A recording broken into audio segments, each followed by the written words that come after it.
Hi guys, back with another video. I am in my garage, as you see, and yeah, I got a canoe. Me and my dad got this canoe for inshore saltwater fishing.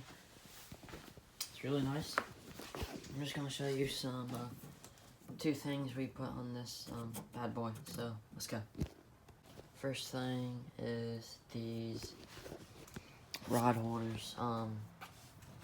Really like these. These are clamped rod holders, so if you can see that, it's a little clamp thing.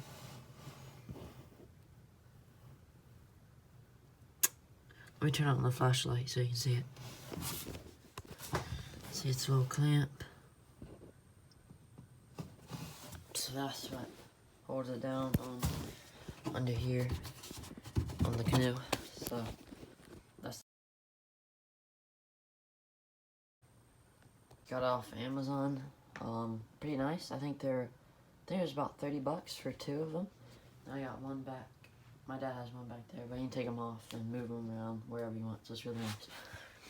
Other part that my dad added is the storage space thing.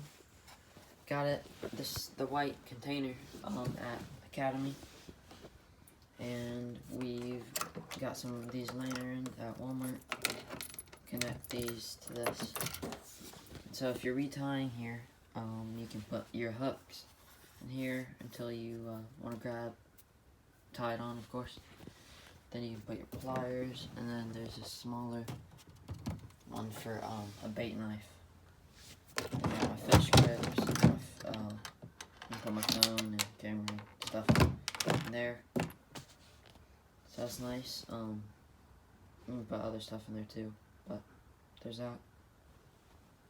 Second thing is this tsunami measuring tape on our canoe. So got this at Walmart. I believe it's about $3-4. It goes all the way to 36 inches and centimeters on the bottom of it. So that's really nice. It sticks on the canoe. Then my dad has the container like that in front of his seat. So yeah guys, short little video, but that's our canoe. Just showing you some cool accessories you can put on your canoe. Hopefully we'll have a canoe vid. Me and my dad are going out on the this weekend. See if we can get on some redfish and trout.